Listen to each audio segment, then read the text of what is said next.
Hi, I'm Chris Motionless, and you are watching PITCAM TV. Hey, I'm Felice, and you're watching PITCAM TV. And today I'm here with Chris Motionless. Hi. Hello. You got it this time. Yeah. Don't think I'm not going to call you out. You forgot my name. Please don't. How could you? It's okay. It's all the energy drinks and all the coffee. Totally, yes. Frying your brain. So, how was your day? I guess I can't say I ever thought I'd be living a life where I come to Berlin for less than 24 hours. It's been interesting to be here. Like, we came in from London yesterday, and by the time we leave to go to Stockholm tonight, I'll be here for still less than 24 hours, which is very weird. Okay, that's very short. Yeah, on tour it's understandable because we got to go to the next city. We got to go, but I'm just here to hang out and do these kinds of things. But so far the day has been great. Did anything special happen? Just share a story with me. Today? Yeah. Well, I held a really heavy ass hammer. There's the couple dudes from, I believe it's Stronger Than All. They made me extend my arm as far as I could and hold this really big Thor-like hammer out as long as I could, and I did hold it longer than I thought I would. So. Why did you do this? It's part of their YouTube channel that they do, and okay. Yeah, a little cross. It seems like we're getting some cross promotion here. Yeah, I did that, and I shocked myself by how long I held it. So I'm feeling like Thor today. Okay, so the arm is still okay, I got my delts are burning, but I'm all right. So sadly, you're not here for a concert, but he's here to promote the new album that's coming out in a few months. You had a lot of interviews the past time. I've seen them all just we're right now recording it, and I'm very happy about it. So how does it feel for you now just to sit here, okay, now I'm just promoting. How is it for you? It's wonderful. We can also promote shows too. I mean, we are on Rock and Ring and Rock and Park. It's amazing to be able to kind of sit back and finally listen to an album that I spent a year working on start to finish. I haven't actually done it in the actual track listing that I built for it. I haven't just sat down and pressed play.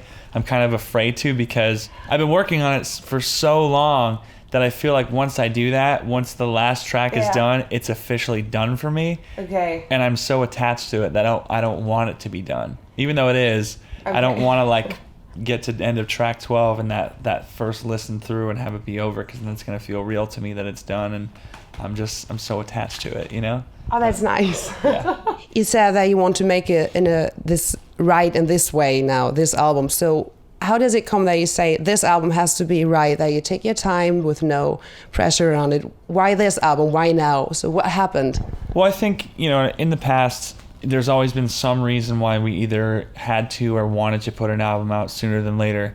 The first record was obviously our first one. We were like, let's get it out there, and, let's... And at the time, I think we did what we felt was exactly what the band was and wanted to do. But we were only in the studio for I think a month or so, and I'm sure we would have benefited from more time. And then each one, there has been more time, but now with a new label, a new kind of outlook on just creating music and how we perceive the band, we weren't doing this record to try to please some sort of deadline. Okay. And the label was very supportive of that. So I think everybody around it just wanted the record to be right and be the actual full realization of the vision that we had for it. So I think you're for sure going to be able to tell that there was a lot of time spent on the record, not wasted, but hard work going into it for over a year. That would be my question. So if somebody says he's going to take time, so how does a typical studio day look like? Just getting up at 3 p.m., getting a coffee, and then let's do some stuff? Or how does it look like to take time for an album for you? I like that you said 3 p.m. Fuck, I wish. We started around We started around noon every day, so it was just typical lunch, go grab Starbucks, and just kind of. I'm very. I say. Yeah. I'm very a plan-oriented kind of guy. I need to know what I'm going into the day for. Okay. Not to say that I don't enjoy maybe just something feels right that we want to work on that day that wasn't planned. Sometimes those are the best moments, those spontaneous, inspired moments. But I really like to have a plan, so we go in, and whether we're recording a guitar or whether I'm tracking a vocal or whatever it is, we solely attack that. Yeah. And once that's done, then we kind of feel free to decide what feels right next. And that is it. I mean, a couple nights a week we would, either go out for dinner and do some cool stuff while we were in Los Angeles. But I'm a very driven workaholic. So still, even if you're outside, just in the back of your mind, just like, gotta work. Yeah, I think, being in Los Angeles, it's quite a tempting place to be to record an album because there's always so much going on and there's never not something to do. So I think, being around that environment makes you want to slack off. But I'm happy to say that I know how to work better than I know how to do anything else in my life. So it's very much like I need to get this particular thing done, and I need to feel like we left each day accomplishing something. So okay, you're actually from Pennsylvania, so you worked nearly a whole year in LA. So how was it for you to be so far away from home? I mean, I know it's LA, but it's home. I wasn't really the biggest fan of Los Angeles before. I like playing shows there. I have some friends there, but I never really saw myself spending a lot of time there. And when it came to the decision to actually, work with the producer that I wanted to work with, knowing that it was going to be in LA, I was like, fuck. But I will say that after being a resident of Los Angeles for over a year, it really grew on me. And there's a lot of influence that it had on me in a lot of ways that I didn't see coming at all. Mostly dietary.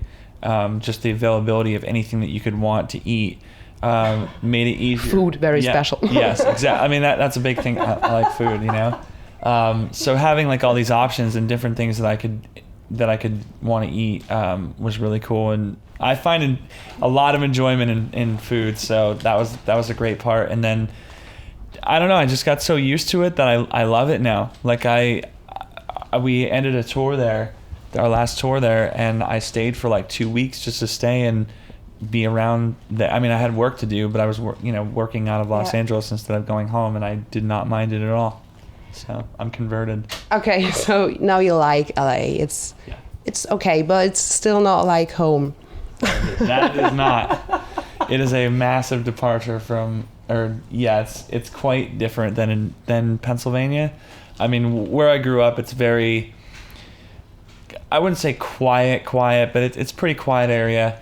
It's lots of mountains, streams, lakes, trees, forests, all that kind of stuff. So being around that, growing up, and then kind of getting thrown into like the city traffic, that environment of Los Angeles is definitely different to get used to, which I think aided in me not liking it originally. Yeah. But once you just kind of acclimate to that lifestyle, you don't mind it at all. I still fucking hate traffic. Nobody wants to wait in traffic for 2 hours. No, nobody loves it. I will say that LA traffic drove me to become addicted to this app that you can use to order food called Postmates. Oh yeah, it's so good to order food just by laying in bed. Yeah, you could just have anybody bring you whatever you want, and I became an addict to that. And it was great because I didn't have to stop working, and people brought me my food. So that's another great part about Los Angeles. Food is very important, I see. Okay. As you can tell. But you don't look like that you ordered too much of it. So. I maybe hide some of my figure behind these, It's the black collar, right? Yeah. No, I try to, that's why I said, like, with the influence of my girlfriend and just Los Angeles having everything around, I was able to kind of monitor my eating choices and we're either just so extreme in that we eat terribly late at night, snack down, snack fest, or snack fest. I play that fest quite often, but at the same time, there's so much great options. Like LA is super health conscious, and I was able to find just as much of either end. So I think I balanced it out. It sounds like that is for you important to be in a good health condition, so that is good for your work then. So if you feel good with your body and everything else, so that it's inspiring for you for the album. Is that right? Yes, very much. I spend a lot of time just kind of being like, man, I actually feel like I'm getting old, or like there's moments where I'm just like, I feel like, yeah, and I know it's because I don't eat as good as I should, especially with how much physical being on tour, being 6'1" in a tour bus is not good. Doing what we do on stage every day is not really all that kind to your body. I feel like I went to a chiropractor once that said that basically what I do is like putting myself through a car accident over and over again every night from like headbanging. And when he put that into perspective, I'm like, oh my God, like myself and all of our guys and all these other bands that go up there and headbang so much, you really are like putting your body through that much trauma. The more conscious I become of that stuff, the more I'm trying to make, better eating choices. So I'm pretty proud of myself for making a switch to trying to eat better. That's always a good decision. Yeah. So the album is called Graveyard Shift. Just remember that, kids, very important. And it's some kind of, just to explain it, means something like never give up and work hard. So is this some kind of title you had in your back of your mind, I want to share this message to everyone else, because you had a bit rough way, I wouldn't say rough, but you had your way up now to this point where you're right now. Grind. Yeah. So is it for you just a message to everyone else, just like fight and do whatever you want, just with enough energy you can achieve your goals if you want? I wouldn't say it's so much like an outward message more than it is like us just showing like, not even showing, like just feeling a mutual respect and understanding for those that do work, just as hard or much harder. There's many people out there that work way harder than even we do. And I think that my most proudest accomplishment of this band is how hard we do work. Yeah. And because of that, we spent a long time trying to find a title specifically based around that idea. Okay. And we had a few, but they just didn't make sense with the band. We wanted something that fit visually and just like made sense, that when you heard the title, you're like, oh, of course, that makes sense with Motionless in White. And Graveyard Shift kind of came into play just very later on when we were about to maybe consider other options. And it was like, the second I heard, I was like, that's it. Yes. Yeah. So it hit home really hard. And the artwork is made by a fan, right? Yes. Look it up, kids. The artwork is epic. I can't find another word for it, because I just looked at it, it's just like, what the fuck, wow, it's so wonderful. I think, and it fits very good with the name of the album, because sometimes you got album names and the picture just like... Yeah. How did you decide to pick this one, or was it just working together with this artist? It was a really hard decision for us to go forth with, because, we had, I think, over 2,500 submissions, like a lot. And what was really tough is that there was a few that really, really, really spoke to the title of the album. The way that I like to work our covers and our album titles is that there has to be so much more than just the image. Mm-hmm. Of course, I wanted to pick something that caught my eye initially and that I was attracted to without knowing more about. But when I found out more about like how the title, how the cover came to be and how the design, where it was coming from for this woman, and just more background about it, it really like turned me on to really appreciating that. It just resonated with me, pretty heavily. And we went back and forth to make a few edits just to suit how we would have liked to have seen it versus what it was. And I'm pretty happy with it. I mean, I know a lot of I don't even know how much I don't know if it's a lot or a few of our fans disagree with it for a few reasons, but there always will be people just like, meh. Yeah, it kind of made me look at the whole situation with like a weird disappointment, because I thought this situation was going to be one of those things that really let fans in on the record, whether their design was picked or not. I thought it was going to be a great way for them to feel like they were a part of it, which is what we wanted. Yeah. But now realizing that certain people are upset because their design wasn't picked for whatever reason, and they don't like this one for whatever reason, it's kind of disheartening to see how it's played out. But I think it's relatively small batch of people that have spoken out that negatively about it. But the cover to me means a lot. The background of it is what really sold me on it. There was a lot of other images that I think I liked more visually, but the background of this one is what really captured me about it. That's very nice. There's very good fan bonding, just like together. We're all one together. Yes. So you just released your new song, Loud, this exclamation mark and fuck it. You release it and with a new music video. So for all the kids who don't know the song, just pause this video, please. Open a new tab, look at this video, and then please continue this interview. Don't forget to leave hateful, ignorant, uneducated opinions in the YouTube comment section. Absolutely, Can't always. watch a video on YouTube without doing that. I listened to the track and it really sounds like an anthem. It's a very good song. It's very catchy and I felt a bit just like, yeah, I'm part of it. So is this song for you something special? Is it one of your favorite songs, or is this some other song you would say? For me, on the record, it's not one of my favorites. The meaning of the lyrics and where the background of the lyrics came from is one of my favorite concepts on the album. But as far as the song goes, it's not one of my favorites. I can't wait for people to hear the rest of it. The song to me represents just we released this song called 570 back in the summer last year, which is a track on the album, which is quite heavy. It's kind of a throwback feel to like the older Motionless era, and like the things that you need a coffee. Yeah, right. We're both in the same boat. It has like the older feel, and it really shows where the roots of the band are still firmly planted. And Loud is more of just like the other opposite end of the album. Yeah. So we wanted to kind of show both sides of the spectrum, and everything else kind of fits in between. Sadly, it doesn't seem like many people got the memo when I did say, hey, this song is different. It's the most different on the album.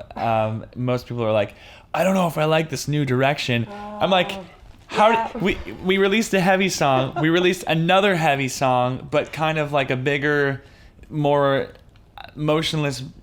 currently motionless song. So there's two heavy ones, and there's one that's on the other side of the spectrum. And the comments have been like, I don't know if I like this direction. It's like, I just stated that it's not the fucking direction. So, hence the amazing YouTube comments that I've read on it. It's so funny. But yeah, I mean, the song is an anthem. It's supposed to be about, all these things that I discussed with a bunch of fans that I got a chance to meet last year on Warped Tour. And there's a lot of things that we all talked about and agreed on and related to one another because of, and the song's just kind of dedicated to that group of fans. And that's very cool with the message behind it. So yeah, I mean, in the particular case of the people who are making very creative comments, negative comments about it, I think I'm going to change the name of the song to "Shut the Fuck Up" rather than "Loud." Yeah. Or instead, fucking just fuck you. Yeah, loud fuck you. Loud. Shut up, fuck you. So I was browsing the internet. I was searching for tweets, the Jimmy Kimmel version of reading mean tweets. And I gotta say, you got a really lovely fan base. I haven't found one mean tweet. Really, I haven't found one. Maybe I'm too dumb for this, but really I haven't found one. But I found one was really cute. So I just read it to you from Shroomy. And she wrote, I have that feeling in my uterus that Motionless will be coming to tour in Germany soon. In my uterus? Yeah, wow. she got a good feeling down there. So is her uterus right? Do women generally have positive feelings radiate from their uterus? I thought about it. I don't know, maybe sometimes, okay. just right. So is her uterus right? You're coming back to Germany soon? We are going to do, the Rock am Ring, Rock am Park Fest, and then we're going to do a few shows around. I know we have a show in Hamburg that's kind of early on in June. Shortly after the festivals. One of the biggest things that we have, or that we want to let fans know, is that with Graveyard Shift, a big thing that we're going to make sure that we do is we're going to come and spend a lot more time in Europe on this cycle. I feel like in past album cycles, we come here maybe once or twice max per cycle. And it's not exactly the easiest thing to do a headliner in Europe, yes. or it's not the easiest thing to have these support offers come your way. So it's not just as easy as like, I want to go to Europe and done deal. But we are going to really, really focus on making sure that, Europe, Australia, even places like Japan and other territories that we haven't really seen a lot, get the same amount of attention that we, give to the US. So I would expect more Euro stuff pretty soon. Okay, so her uterus was right. Her uterus was right, which is why I asked if that is a common thing for women, because I suppose maybe you should listen to your uterus then at that point. Is there a special quote or message you want to spread? Because now you got the options. For example, don't forget to breathe, or don't eat yellow snow. Is there something you just say, like, yes, that's my quote, and I want you all to know this? That's tough. I'm trying to think of like a lyric. I'm just gonna pick a cop out and find some sort of lyric that I could think of. I'm gonna just go with my own lyrics in that song loud, and I think that, you know, knowing what the song is about and a lot of the people that I spoke to every day, it seemed that the conversations always ended up with that at its very core, as uneloquent as it is or ineloquent as it is, you just have to come to a point in your life where you say fuck it and stop living in fear, stop letting, you know, every reservation or hesitation that you have get in your way. Fuck it. And if you're in this situation that's not exactly, you know, what you want it to be, either make the best of it or just not even make the best of it, just fucking go out there and change it. So fuck it, make the best of it. Fuck it, the quote. Okay, I totally love it. So thanks a lot for your time. Thanks, much love, no hate. So I hope you have a good stay in Europe for a promotion, and I hope my uterus will tell me when you're going to be back in Berlin, so we can have another chit chat. So thanks a lot, and see us next time. We usually kind of let the fans feel out what the singles are going to be instead of us now. Like, we used to be like, oh, this is one's going to be it. This one's a single, and then, right? like, There's a single. And then, you know, we get proved wrong by, you know, the actual live show. That's the real test.